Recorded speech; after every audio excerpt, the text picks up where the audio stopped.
In the last class, we did the three different types of scales. I'll just do a quick recap of the three different types of scales. One was the statement scale, also known as the verbal scale. It is represented as a statement like 1 centimeter on a map equals to 1 kilometer on ground. Can also be written with a symbol of equal to. Another scale that I explained was the graphical or the linear scale, which is like a line, and it is represented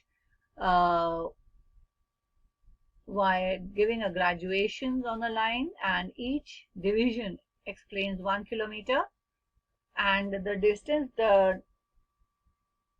measured between the two is 2 centimeters. So it is divided into 2 centimeter graduations. Each division explains 1 kilometer.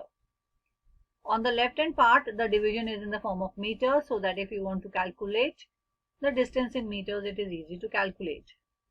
The third scale that we did was representative fraction scale, and this is numerical scale in which you have the scaling ratio. It is derived by placing distance on map upon distance on ground, and the ratio comes without a unit. So like it is given 1 ratio 1 lakh. That means 1 unit on the map is equals to 1 lakh units on ground. Here you can take any unit, which can be meters, centimeters. So it is universally accepted as any unit can be used. Now we are going to study the small scale and the large scale maps. So what is a small scale map? Small scale map depicts large area of the world in less detail. For example, the world map. You will not find it in detail.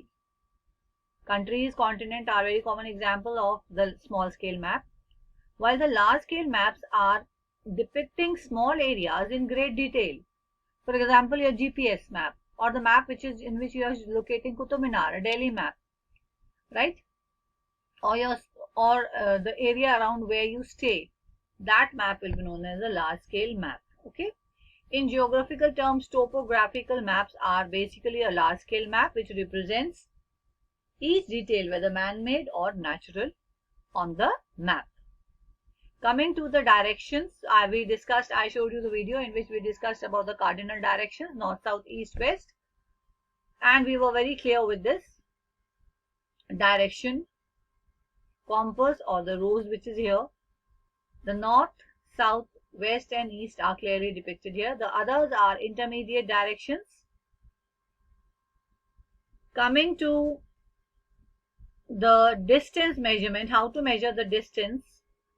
There are two types of distance. One is known as the direct distance, also named as crow fly distance, while the other one is named as indirect distance. A direct distance is a distance between two lines by making it is a distance between two places by making a straight line. You can use a scale to draw a straight line between two places and find the number of the centimeters covered, and then you can convert it into a scale. For example, 2 centimeters equals to 1 kilometer, and the distance between two places, suppose place A and B, is coming 10 centimeters. So it will be 10 divided by 2, therefore 5 kilometer will be the distance on ground. While the indirect distance is a distance along the curved lines, like along the river, along the road.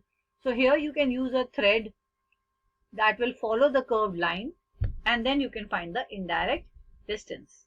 However, we will be doing the direct distance only.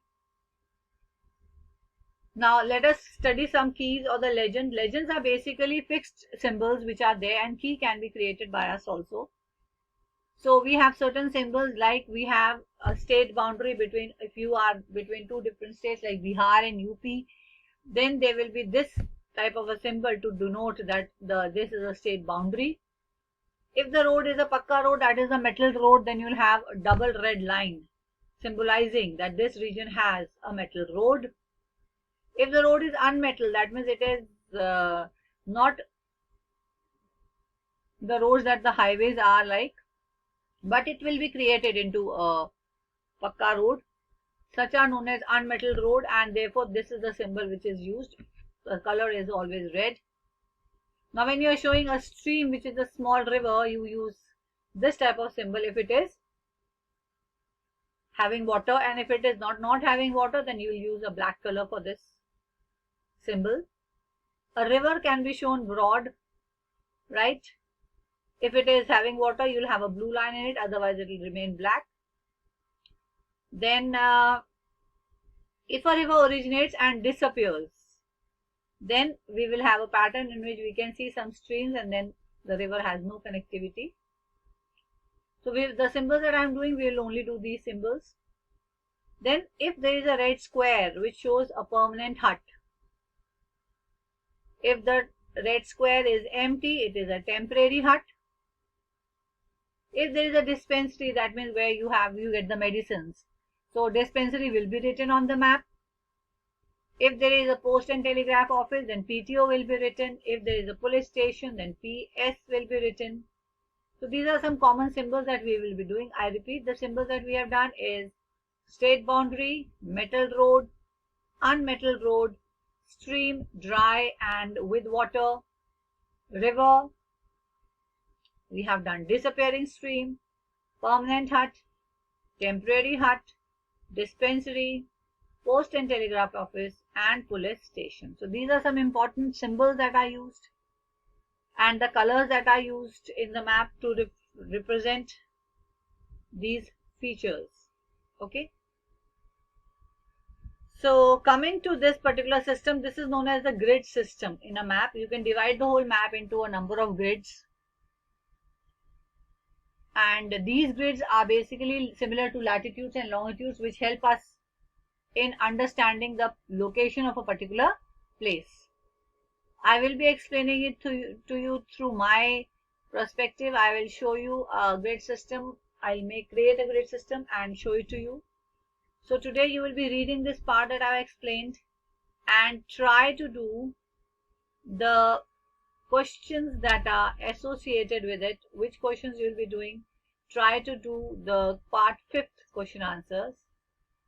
If you find it difficult, you can just ask me. So question 5 will be done. All the parts A, B, C, D, E will be done in the notebook, right? In the next class, you can show me the notebook. So you'll not put that as an assignment. So you'll just show me what work have you done. Once you have understood this video, you will now read the topic till here. Okay. And in the next class, I will explain you the grids, how they are numbered, how we have to find a location of a particular place.